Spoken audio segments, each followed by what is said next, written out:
বন মহোৎসবের শেষ দিনে সুন্দরবনের ম্যানগ্রোভকে বাঁচিয়ে রাখার উদ্যোগ নিল বন দপ্তর। সরকারি ঘোষণা মতো 14 জুলাই থেকে 20 জুলাই পর্যন্ত রাজ্য জুড়ে বন মহোৎসব পালিত হচ্ছে। বুধবার তার শেষ দিন, আর এই শেষ দিনে সুন্দরবনের লথিয়ান দ্বীপে যৌথ টহলদারি করা হলো ভগবতপুর রেঞ্জ ও জয়েন্ট ফরেস্ট ম্যানেজমেন্টের তরফে। লথিয়ান দ্বীপকে সাপের দ্বীপও বলা হয়ে থাকে। বিভিন্ন প্রজাতির সাপ ছাড়াও গোল্ডেন শেয়াল, শূকর, বন বিড়াল ও হরিণ রয়েছে এখানে।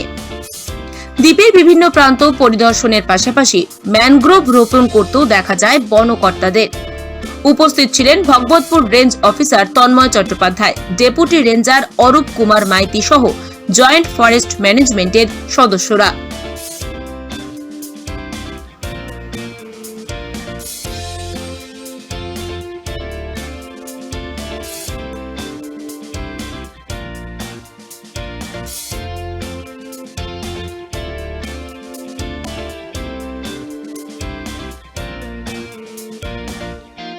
বিভিন্ন জায়গায় সুন্দরবনে মমতা ব্যানার্জির উদ্যোগে বা আপনাদের উদ্যোগে বিভিন্ন ম্যানগ্রোভ লাগানো হচ্ছে।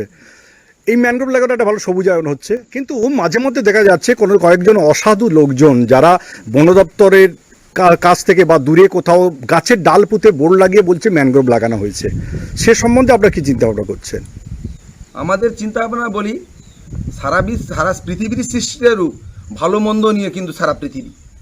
কিছু প্রকৃতির মানুষ আছে হয়তো করতে পারে, কিন্তু আমার এই সুন্দরবনের এই যে লুথিয়ান দ্বীপ, যেখানে ভগবতপুর রেঞ্জ আমরা যারা আছি, আমাদের যে পরিকল্পনা চলছে সেটা তার প্রমাণ করে তার গাছটাকে দেখে যে আমাদের কোনো চরভূমিতে এরূপ কোনো পরিকল্পনা করা হয়নি যে গাছ ডালাপুঁতে দিয়ে এটা নয়। সেটা তার প্রমাণ আপনারা দেখতে পাচ্ছেন যে টোটাল গ্লোবাল ওয়ার্মিংয়ে দেখা যাচ্ছে যেখানে আমাদের যাই সিস্টেমে এসছে, দেখুন আমরা যেখানে চারা লেগেছি, বোর্ড পোতা হচ্ছে, চারা সুন্দরভাবে হয়েছে। নামখানা পঞ্চায়েত সমিতিতে এই জিনিস হয়নি।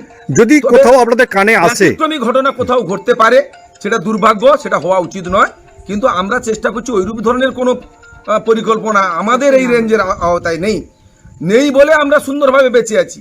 এত ঝড়ঝাপটা থেকে আমরা সুন্দরভাবে বেঁচে আছি। নামখানা পঞ্চায়েত সমিতির কোনো জায়গায় এটা হয় অংশ, সেটাকে বাঁচিয়ে রাখার জন্য আমরা সর্বতোভাবে সরকারিভাবে এবং গ্রামবাসীদের সহযোগিতায় সংরক্ষণের চেষ্টা করছি, সুন্দরভাবে যাতে তার সংরক্ষণ রাখা যায়, তার আরও গাছের বৃদ্ধি ঘটবে, জীবজন্তুর বৃদ্ধি ঘটবে, সেই উদ্দেশ্যটা নিয়ে। এবং যে বর্তমান ভারত পৃথিবীতে যে সমস্যা গ্লোবাল ওয়ার্মিং, সেই গ্লোবাল ওয়ার্মিংয়ের ফলে সারা পৃথিবীর লোকেরা যেভাবে শারীরিকভাবে অসুস্থ হয়ে পড়ছেন, পরিবেশ যে খারাপ হয়ে যাচ্ছে, আমাদের কার্বন মনোক্সাইডের ফলে আমাদের